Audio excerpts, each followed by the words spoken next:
Recording by Bhojpuri film studio Lalmania Bazaar. DJ ओम शंकर परसा singing by Mukesh Pandey.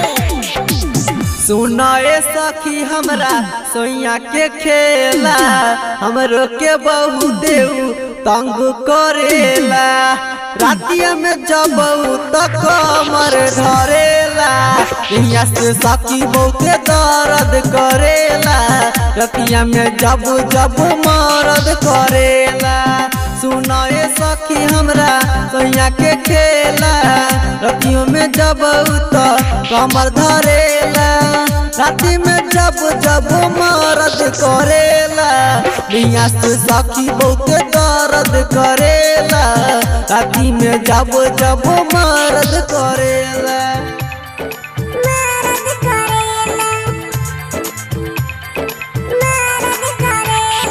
DJ ओम शंकर परसा भिंडा। हाँ एको न छान हमके छोड़े न भतरा रोजे पढ़ावता सखी खतरा। ए सखी का बताई हो। हाँ एको न छान हमके छोड़े न भतरा रोजे पढ़ावता सखी खतरा। खूबे निकाले जवानी के जतरा लेवे ला बंद करके मजाऊ टटरा। कब आगे कब पीछे धरेला दैया से सखी बहुते दर्द करेला। राती में जब जब मर्द करेला दैया से सखी बहुते।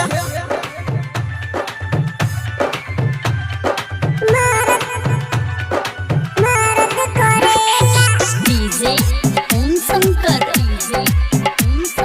परसा भिंडा। हाँ मुकेश भकरा नहीं करेला हो दिन पर दिन उता हो जाला पातर।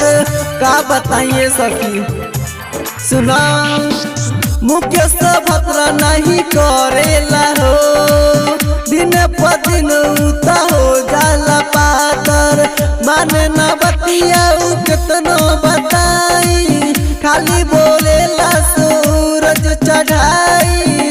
हमरो भद्रा हम पे बहुते मारेला दिया से सखी बहुते दर्द करेला।